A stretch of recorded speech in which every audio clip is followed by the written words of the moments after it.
오늘 말씀의 제목이 521입니다. 뭐가 521일까 궁금함이 생기지요.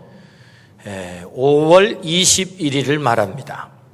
둘이 하나 되는 날, 며칠 전 국가기념일인 부부의 날이 있었습니다. 5월 21일. 오늘은 교회는 부부의 주일로 지키는 날입니다. 해서 하나님께서 부부의 주일에 주시는 말씀을 우리는 듣기를 원합니다. 혹 이 말씀을 들으면서 나는 싱글인데 나는 해당 안 되겠네. 나는 이미 하늘나라 보내드려 버렸는데 내게 해당이 안 되겠네. 혹시 그러신 분도 계실지 모르겠는데 사실 부부의 관계는 모든 인간관계의 기초입니다. 모든 인간관계의 출발입니다. 때문에 이 말씀은 꼭 부부만을 염두에 둔 말씀이 아니고 모든 인간관계에 해당되는 말씀입니다. 그러므로 오늘 이 말씀을 들을 때 오늘 우리가 부부가 계시다면 부부에게 주시는 말씀, 혹은 나는 그렇지 않다면 모든 인간관계를 어떻게 해야 될 것인지 그 말씀을 그렇게 들으면 우리 하나님께서 큰 은혜 주시겠다 믿습니다. 시인 한민복은 부부라는 시를 썼습니다. 제가 그 시를 한번 읽어보겠습니다. 긴 상이 있다. 한 아름에 잡히지 않아 같이 들어야 한다. 좁은 문이 나타나면 한 사람은 등을 앞으로 하고 걸어야 한다. 뒤로 걷는 사람은 앞으로 걷는 사람을 읽으며 걸음을 옮겨야 한다. 잠시 허리를 펴거나 굽힐 때 서로 높이를 조절해야 한다. 다 온 것 같다고 먼저 탕 하고 상을 내려놓아서도 안 된다. 걸음의 속도도 맞추어야 한다. 한 발, 또 한 발. 제자가 함 시인에게 결혼 주례를 부탁했답니다. 그러나 본인은 아직 장가를 가지 않았습니다. 장가도 가지 않는 자신이 주례한다는 것이 적당하지 않다 생각하여 궁리를 하다가 시를 써서 읊었습니다. 그렇게 태어난 시가 금방 읽은 바로 이 시입니다. 시인이 말하는 부부란 혼자 들 수 없는 긴 상을 둘이 들고 가는 사람이다. 좁은 문을 함께 통과하는 사람이다. 그때는 한 사람은 등을 앞세워 가고 한 사람은 앞을 보고 가는 사람이다. 등 돌리고 가는 사람은 앞 보고 가는 사람의 말을 들어야 하고 앞 보고 가는 사람은 등 돌리고 가는 사람에게 말을 잘 해줘야 하는 사람이 부부다. 높이를 같이 맞추는 사람이다. 도착하면 혼자 탕 놓으면 안 되는 사람이다. 반드시 함께 조심해서 놓아야 하는 사람이다. 그리고 속도를 잘 맞추는 사람이다. 그럴 때만 부부가 행복이라는 밥상에 앉을 수 있다. 이 시입니다. 결혼도 하지 않은 시인이 무릎을 탁 칠 만큼 부부의 정곡을 찌르는 그런 시다. 그런 생각이 들어요. 어떻게 이렇게 잘 썼을까? 그렇습니다. 부부는 긴 상을 함께 들고 가는 사람입니다. 부부가 함께 앉을 수 있는 행복 밥상은 혼자 들고 갈 수 없는 밥상입니다. 주님은 오늘 우리들에게 행복 밥상을 잘 들고 가는 길을 가르쳐 주십니다. 오늘 말씀을 통해서 행복 밥상을 잘 들고 가서 함께 더불어 가정이 이 행복 밥상에 둘러앉기를 주의 이름으로 축원합니다. 그렇다면 우리는 어떻게 하면 행복 밥상에 앉을 수 있을까요? 그 첫 번째는 부부는 창조의 완결이다 라고 말씀을 하세요. 부부는 창조의 완결이다. 오늘 본문은 18절입니다. 같이 한번 읽어볼까요? 여호와 하나님이 이르시되 사람이 혼자 사는 것이 좋지 아니하니 내가 그를 위하여 돕는 배필을 지으리라 하시니라. 창세기 1장 1절 태초에 하나님이 천지를 창조하시니라. 창세기 1장 전체가 6일 동안 하나님께서 창조의 작업을 하세요. 그리고 그 창조의 작업을 하시고 저녁이 되면 뭐라고 말씀합니까? 보시기에 좋았더라. 보시기에 좋았더라. 보시기에 좋았더라. 제6일째 보시기에 심히 좋았더라. 이게 창조의 이야기입니다. 그런데 하나님께서 보시기에 좋았더라, 좋았더라, 좋았더라 그렇게 말씀하셨는데 창세기 2장에서는 1장에서 창조했던 창조의 전체 개요가 1장이라고 한다면 2장에서는 좀 더 세세하게 창세기 1장 26절에 남자와 여자를 창조했다라고 뭉뚱그려서 말씀했다고 한다면 창세기 2장에서는 더 세세하게 디테일하게 말씀을 하세요. 어떻게 남자를 창조하고 어떻게 여자를 창조했는가를 말씀하는 것이 창세기 2장입니다. 그런데 보시기에 좋았더라 좋았더라 말씀의 이 문맥에 맞지 않는 말씀이 창세기 2장에 나와요. 그 말씀이 어떤 말씀이죠? 우리가 읽은 본문의 말씀, 사람이 혼자 사는 것이 좋지 아니하니. 지금까지는 그 문맥이 어떻게 흘렀죠? 보시기에 좋았다 좋았다 좋았다. 그런데 이 창조의 이야기 중에 보시기에 좋지 않는 게 딱 하나 있는 거예요. 사람이 혼자 사는 것이 좋지 아니하니. 먼저 하나님의 형상으로 아담을 하나님께서 창조하셨습니다. 그런데 아담이 별로 행복해하지 않아요. 혼자 지내는 것이 좋지 않아 보였습니다. 인간에게 가장 중요한 결함을 하나님께서 발견하신 거지요. 그래서 안 되겠다. 행복해 보이지 않는 저 아담을 위해서 내가 뭔가를 해야 되겠다. 그래서 아담의 짝으로 하와를 창조하십니다. 짝이 없어 행복해하지 않는 아담에게 하나님이 이렇게 말할 수 있지 않겠습니까? 아담아, 너 왜 입이 쭉 나와 있어? 너 행복할 조건을 내가 다 갖춰줬잖아. 아니 지구를 부동산 등기를 너한테 해줬는데. 여러분 생각해 보세요. 아담 혼자예요. 그럼 지구가 누구 거예요? 아담 거예요. 등기를 아담 앞으로 해줬다고요. 너 에덴 동산의 모든 것을 다 갖춰줬잖아. 근데 왜 네 입이 쭉 나와 있는 거야? 뭐가 불만이야? 그때 아담이 대답했겠죠. 하나님, 다 짝이 있는데요, 저만 짝이 없어요. 야 이놈아, 무슨 짝이 없어? 나랑 놀면 되잖아. 하나님이 그렇게 말씀할 수 있지 않겠어요? 나랑 놀면 되지. 근데 하나님은 그렇게 말씀하지 않고 즉각 뭘 하세요? 하와를 창조하세요. 그리고 하와를 아담에게 데려옵니다. 비로소 아담의 얼굴에 웃음꽃이 핍니다. 아담이 비로소 행복해합니다. 아담이 짝 하와를 만났을 때 비로소 창조의 완결이 이루어지는 것입니다. 그러므로 창조의 완결은 부부 창조임을 성경은 정확하게 우리에게 말씀하세요. 예수님은 이 창조의 정신을 정확히 꿰뚫고 말씀하십니다. 마태복음 19장 4절부터 6절입니다. 자, 같이 한번 읽어보겠습니다. 예수께서 대답하여 이르시되 사람을 지으시니가 본래 그들을 남자와 여자로 지으시고 말씀하시기를 그러므로 사람이 그 부모를 떠나서 아내에게 합하여 그 둘이 한 몸이 될지니라 하신 것을 읽지 못하였느냐. 그런즉 이제 둘이 아니요 한 몸이니 그러므로 사람이 짝지어 주신 것을 사람이 나누지 못할지니라 하시니. 할렐루야. 하나님이 짝지어 주신 것, 이 말씀을 주목하십시오. 아담과 하와는 하나님이 짝지어 주셨다라고 성경이 정확하게 말씀하십니다. 부부가 되는 일은 인간의 일이 아니다, 그런 말씀이죠. 하나님이 짝지어 주신 이름하여 신적 작품이다 라는 거죠.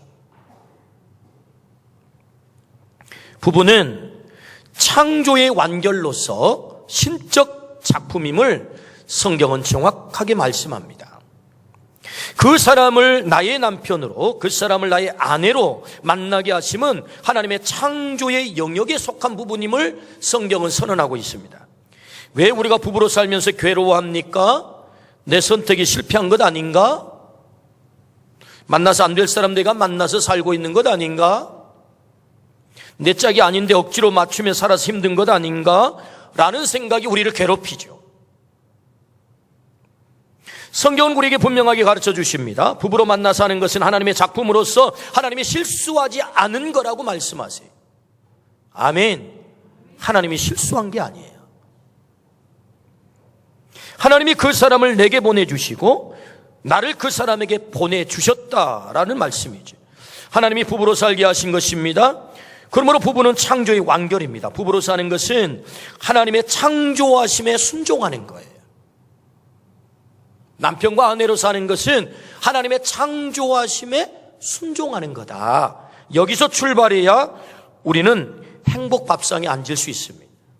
하나님이 당신을 내게 보내주셨어요. 나를 당신에게 하나님이 보내주셨어요. 그러므로 주님은 우리에게 고백하라고 말씀하세요. 당신은 하나님이 내게 보내주신 최고의 선물입니다. 당신이 내게 있음으로 나는 비로소 완성이 됩니다 라고 고백하라는 것입니다. 제가 여러분에게 숙제를 드립니다. 돌아가셔서 혹 아직 두 분이 같이 사신다면 당신은 하나님께서 내게 보내주신 최상의 선물입니다 고백하기를 축복합니다. 아멘, 아멘. 혹 먼저 떠나셨다면 저 하늘에다 대고 당신은 내게 보내주신 최상의 선물이었어요 라고 고백하기를 축복합니다. 아멘. 혹시 함께 살지 않아도 몸이 좀 멀어졌다 할지라도 좀 서로에 이렇게 헤어졌다 할지라도 고백하십시오. 고백하십시오. 하나님이 나에게 보내주셨던 최상의 선물이었습니다. 할렐루야. 왜요? 성경이 그걸 그렇게 말씀한단 말이죠. 여기서부터 출발해야 부부는 하나님의 창조의 완결입니다. 완결. 내가 선택한 거 아닙니다. 형태적으로는 내가 선택한 것 같아 보이지만 하나님이 신적 작업으로 그 사람을 내게 보내주신 것입니다. 아멘. 두 번째, 어떻게 하면 우리가 행복밥상에 앉을 수 있을까요? 돕는 배필이다 라고 성경은 말씀하세요. 돕는 배필이다. 오늘 창세기 2장 18절 같이 한번 읽습니다.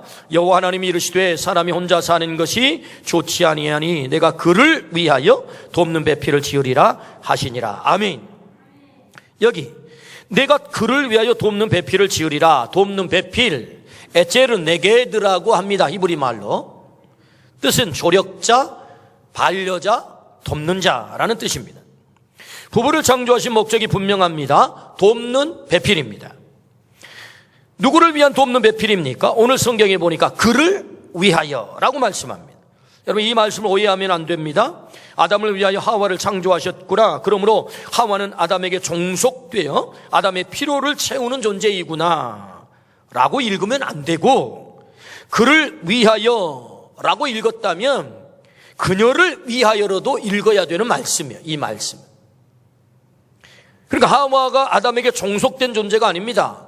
아담이 하와에게 종속된 존재가 아니에요. 그를 위하여, 그녀를 위하여, 서로를 위하여 돕는 배필로 창조했음을 성경은 말씀합니다. 부부는 나의 만족을 위하여 배우자를 이용하는 존재가 아닙니다.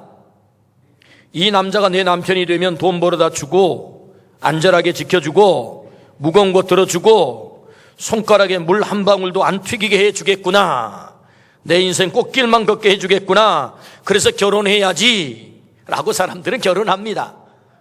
여러분 속지 마세요. 꽃길만 걷게 해준다는 말, 손가락에 물 한 방울도 튀기지 않게 해준다는 말 사기입니다. 근데 이 사기성 농후한 발언을 남자들은 서슴없이 합니다. 당신 꽃길만 걷게 해줄게. 여러분 속는 여자분도 뭔가 좀 정상이 아니에요. 여러분 부부가 함께 사는데 절대 꽃길만 있지 않습니다. 아멘 해주시군요. 아멘. 여러분 손가락에 물방울 튀겨야 행복합니다. 손방울에 손가락에 물방울 안 튀기면 그 가정 불행해집니다. 여러분 기대할 것을 기대해야 되는데 기대하지 않는 것을 기대하다 보니 결혼이 무덤이 되죠. 이 여자가 내 아내가 되면 돈 잘 벌어오고 나의 이세돈 애기도 낳아주고 살림도 해주고 밥도 챙겨주고 내 욕구도 채워주고 내 인생 꽃길만 걷게 해주겠구나, 그래서 결혼해야지 라고 사람들은 결혼합니다. 성경은 결혼을 그렇게 말씀하지 않습니다. 뭐라고 말씀합니까? for him, 그를 위해서. for her, 그녀를 위해서. for me가 아닙니다. 나를 위해서가 아닙니다, 여러분. 나를 위해서가 아니라고요. 그를 위해서, 그녀를 위해서. 아담을 창조하고 하와를 창조했다. 할렐루야. 얼마 전 끝난 부부의 세계라는 드라마가 아주 인기리에 방영을 하다가 끝났어요. 금토가 좀 아쉽죠? 끝나서 많은 메시지를 주었습니다. 주인공으로 등장하는 세 가정이 깨졌습니다. 준영이 아이도 망가져서 가출을 했습니다. 제니라는 아이는 아버지를 잃었습니다. 무엇 때문입니까? for me, 나를 위하여입니다. 나를 위하여 때문입니다. 내 감정이 중요하고 내 쾌락이 중요한 것입니다. 그를 위하여, 그녀를 위하여는 없었습니다. 때문에 그들에게 남는 것은 파국뿐이었습니다. 가정이 깨졌다는 거죠. 애들이 망가졌다는 거죠. 이 땅의 아픔의 가정들은 무엇 때문입니까? 다 for me, 나를 위하여 때문입니다. 나를 위해서. 다 나를 위해서.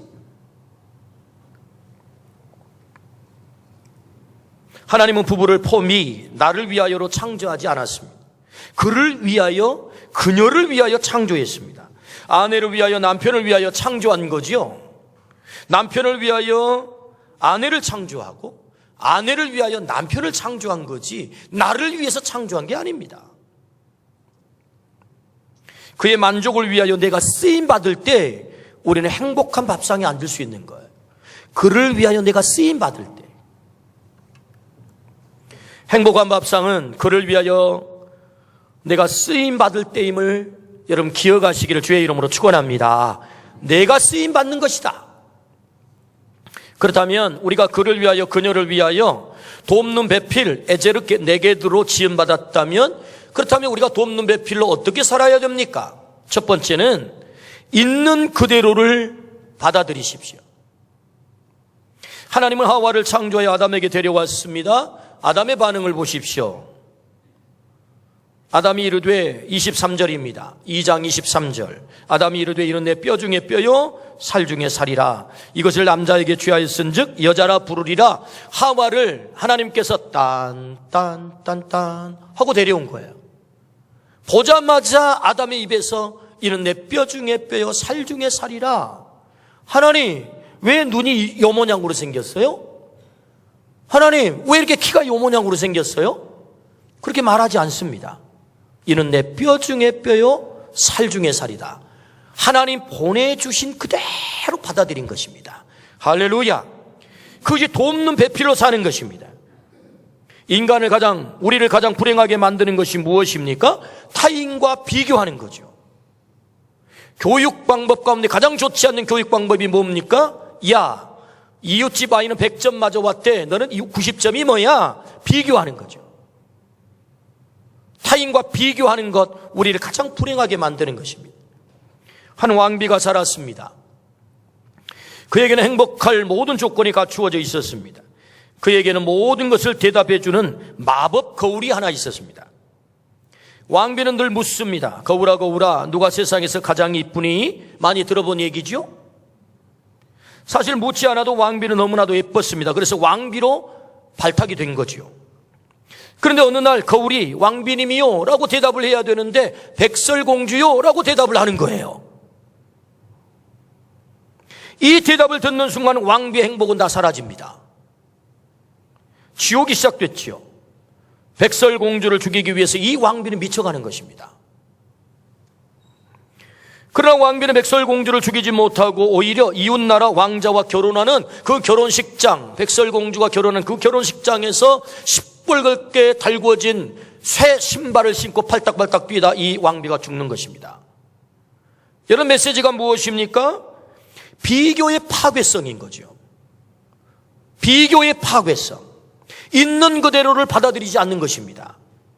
있는 그대로를 받아들이지 않게 되면 우리에게 남는 것은 파국입니다. 파괴입니다. 그래서 비교의식은 우리를 가장 불행하게 만든 거죠. 돕는 배필로 사는 것은 있는 그대로를 인정하는 것입니다. 키가 크면 큰 대로, 작으면 작은 대로, 평수가 넓으면 넓은 대로, 좁으면 좁은 대로, 눈이 크면 큰 대로, 코가 작으면 작은 대로. 할렐루야. 있는 그대로를 받아들이는 거예요. 그게 돕는 배필로 사는 것입니다. 언제 부부싸움을 가장 많이 합니까? 아내가 동창회 갔다 오면 부부싸움이 시작됩니다. 걔는 말이야, 학교 다닐 때 나보다 더 찌질했는데 벤츠 타고 왔대. 50평 아파트 산대. 당신은 뭐 하는 거야? 그때부터 싸움이 시작되죠. 그럼 그 사람은 가서 살아. 그러죠, 이제.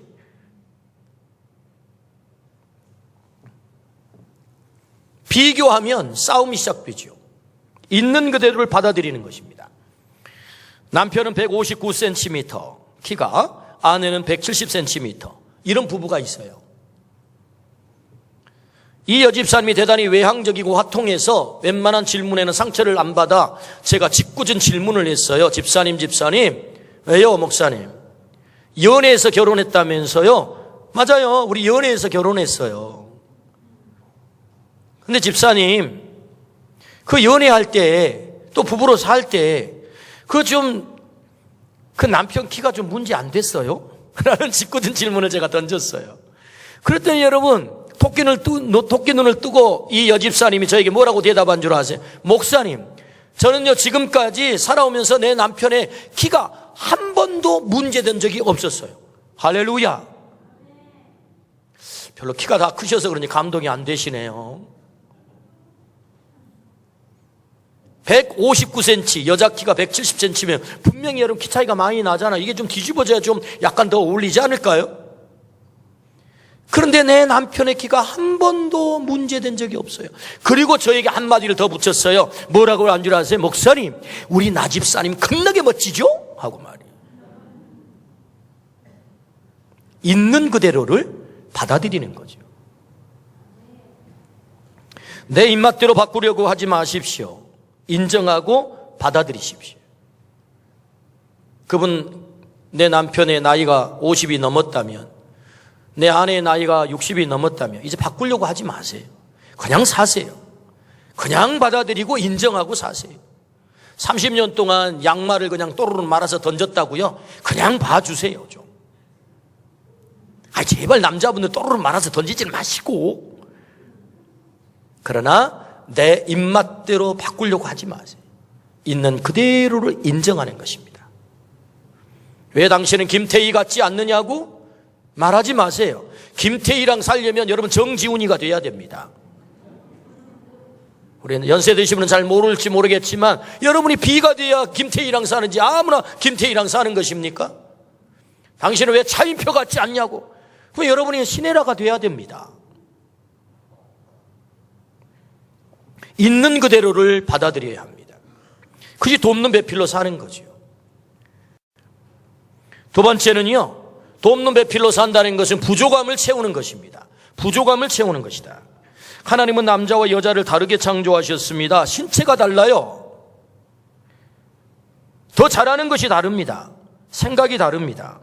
느끼는 것이 다릅니다. 제가 교회에서는 그러지 않는데 집에서 참 잘 못하는 게 하나 있어요. 그것은 물건을 잘 못 찾아요. 희한해. 꼭 언제나 제 아내에게 묻습니다. 여보, 손톱깎이 어디 있어? 거기 분명히 있어. 그런데 꼭 묻습니다. 옷을 입고 나오려면 여보, 그 옷 왜 안 보이지? 꼭 묻습니다. 여보, 당신은 눈을 어디다 두고 살아요? 도대체 언제까지 찾아줘야 돼요? 라고 제 아내는 말하지 않습니다. 언제나 제가 물으면 이렇게 대답합니다. 여보, 내가 가면 다 찾아줄 수 있어. 걱정하지 마라. 언제나 이렇게 말합니다. 내가 가면 다 찾아줄 수 있어. 걱정하지 마라. 세상에 30년 같이 사는데 지금까지도 그렇게 대답합니다. 하나님 참 감사합니다. 그런 아내를 주셔가지고. 여보, 걱정하지 마라. 내가 가면 다 찾아줄 수 있어. 여러분, 사람은 서로 부족하기 때문에 만나서 살게 하는 것입니다. 때문에 돕는 배필로 산다는 말, 에체르, 네게드라는 말이 뭐예요? 부족함을 채우라는 거예요. 부족함을 채워라. 시인 나태주님이 중병에 걸렸어요. 시한부 선고를 받을 만큼 중병에 걸렸어요.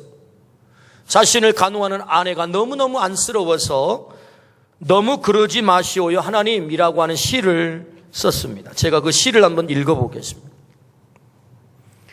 너무 그러지 마시오요. 너무 그러지 마시오요. 너무 섭섭하게 그러지 마시오요. 하나님, 저에게가 아니에요.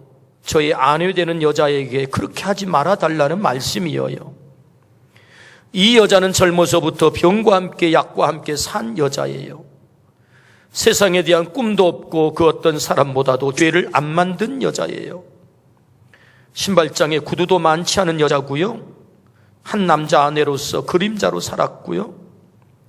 두 아이의 엄마로서 울면서 기도하는 능력밖엔 없었던 여자이지요.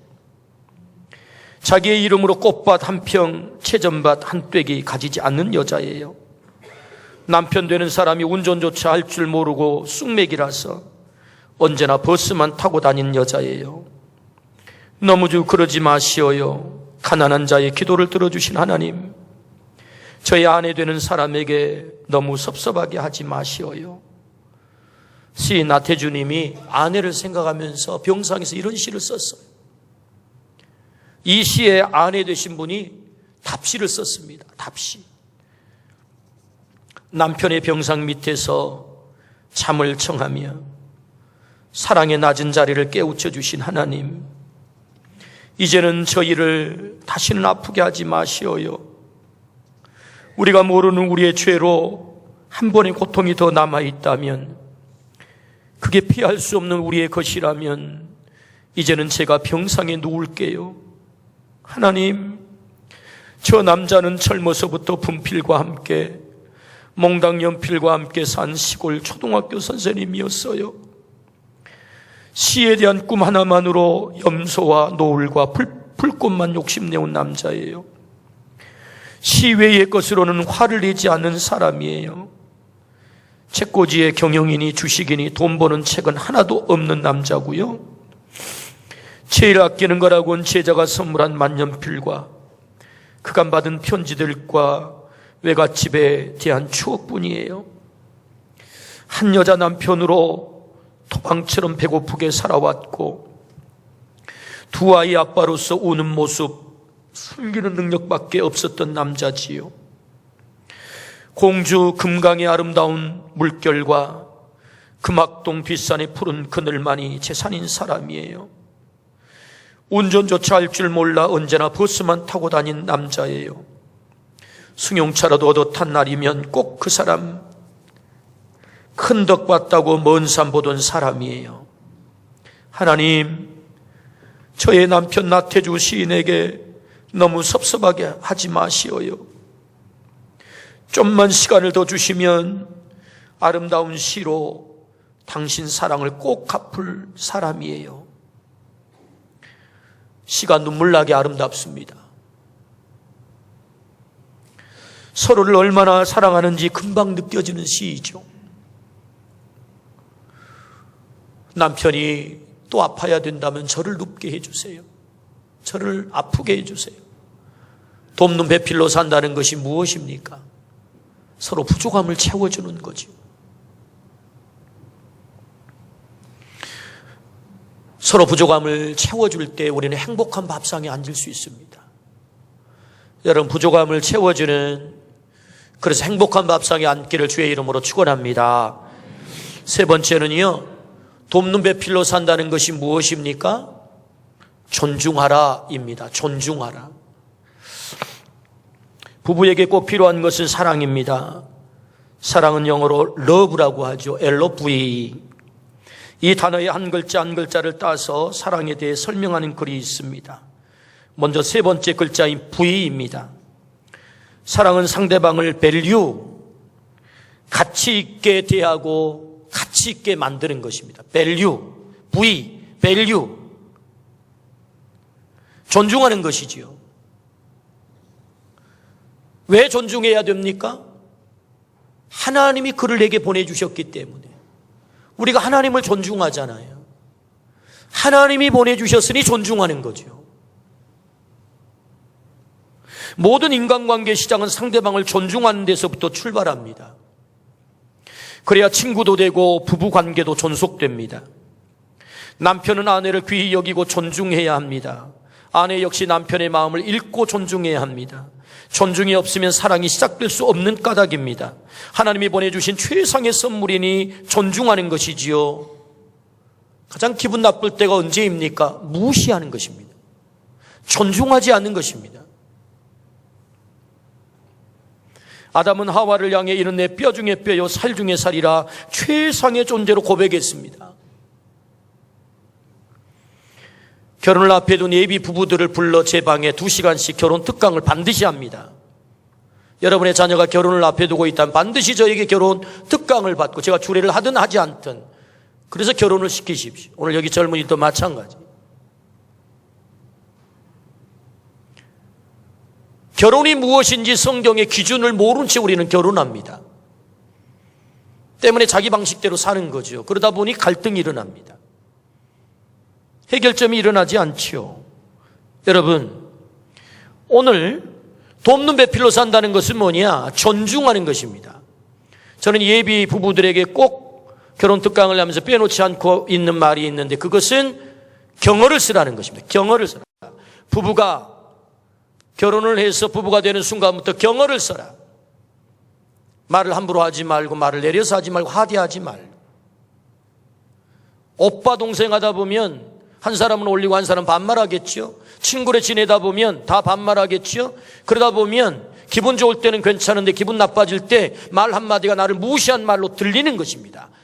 무시하는 말로 들리는 거예요. 들려. 그러면 기분이 나빠지죠. 그래서 관계가 깨지죠. 그래서 여러분, 또 이렇게 말하죠. 아이고, 그럼 친밀감이 안 생기는데요. 그렇지 않습니다. 경어를 쓰고도 얼마든지 친밀감이 들 수 있습니다. 조선 역사를 들여다보면 정말로 귀한 집들은 부부가 절대로 말을 놓지 않습니다. 그것이 우리나라의 전통이었습니다. 그러므로 존중하는 거죠. 돕는 배필로 산다는 게 뭐냐? 존중하는 것이다. 여러분, 잘 존중하기를 주의 이름으로 축복합니다. 미국의 어느 크리스찬 가정 사역기관에서 부부들을 대상으로 조사한 바에 의하면 아내가 바라는 남편의 모습 5위, 자녀에게 관심을 가져주는 남편 4위, 경제력이 있는 남편 3위, 정직하고 투명하게 마음을 나누는 남편 2위, 대화 상대가 되어주는 남편 1위, 애정 표현을 잘 해주는 남편이라고 대답을 했어요. 여러분, 우리 남자분들은 대화가 잘 되는 그런 남편이 되기를 축복합니다. 애정 표현을 잘하기를 축복합니다. 사람들은 말합니다. 꼭 말해야 되느냐고, 그 눈만 보면 되는 것 아니냐고. 말하는 모릅니다, 여러분. 애정 표현을 잘하는 남편. 할렐루야. 오늘 남자분들에게 제가 숙제를 드리겠습니다. 돌아가시면 반드시 여보 사랑해요 라고 말하시기를 축복합니다. 이야, 이 아멘이 두 사람만 딱 하시네요.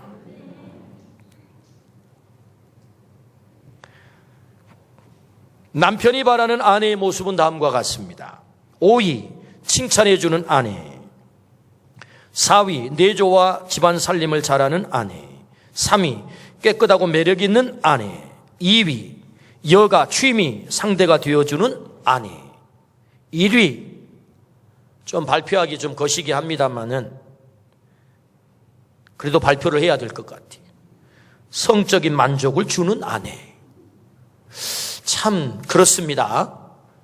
근데 이것이 남자와 여자의 차이입니다. 하나님은 그렇게 창조해서 이 땅에 보내주셨습니다. 때문에 우리가 존중한다는 것은 상대방의 필요를 채워주기 위해서 내가 애를 쓰는 거죠. 그리고 상대방의 필요를 채우기 위해서 나를 변화시키는 것이 진정한 존중인 거죠. 내 방식대로 고집하지 않고 상대방이 원하는 그 일을 내가 채워드리기 위해서 애를 쓰는 것이 존중이죠. 그러니까 존중하면 나를 변화시킵니다. 존중하면 나를 변화시킵니다. 그러므로 우리가 돕는 배필로 산다는 것은 뭐냐? 존중하는 것이다. 여러분, 존중하기를 축복합니다. 아멘. 둘이 하나 되어 살라고 하십니다. 부부는 긴 상을 함께 날라 그 행복한 밥상에 앉는 사람입니다. 부부는 창조의 완결입니다. 하나님이 내게 보내주신 짝입니다. 천부적인 사건이죠. 돕는 배필로 지으셨습니다. 그를 위하여, 그녀를 위하여 지으셨습니다. 나를 위해 짓지 않았습니다. 있는 그대로 받아들이십시오. 주님은 있는 그대로 받아들이라고 말씀합니다. 부족한 부분을 채우라고 말씀하십니다. 존중하며 살라고 말씀하십니다. 그럴 때 행복한 밥상에 앉을 수 있다라고 말씀하세요. 오늘 우리 모두가 행복한 밥상에 앉기를 주의 이름으로 축원합니다. 우리의 자녀들이 행복한 밥상에 앉기를 축복합니다. 우리의 손자들이 행복한 밥상에 앉기를 축복합니다. 아멘. 기도하십시오. 하나님 아버지, 참으로 감사합니다. 우리를 사랑하셔서 이렇게 귀한 말씀 오늘 듣게 하시니 진심으로 감사합니다. 오늘 부부주일에 둘이 하나 되어 행복한 밥상에 앉으라 라고 주님 말씀하십니다. 부부가 하나 될 뿐만 아니라 가정이 하나가 되게 하시고 또 등 돌리고 있는 사람들이 하나 되는 그런 은혜를 허락하여 주시옵소서. 그리하여 하나님의 창조의 완결로서 우리 부부를 창조하시고 돕는 배필로 살라 말씀하셨으니 주님, 부족한 부분을 채우게 하시고 있는 그대로를 받아들이게 하시고 진정으로 존중하며 살게 하여 주옵소서. 그리하여 하나님, 나뿐만 아니라 우리의 자녀들이, 우리의 후손들이 이 행복한 밥상에 앉을 수 있도록 축복하여 주옵소서. 예수 그리스도의 이름으로 기도드리옵나이다. 아멘.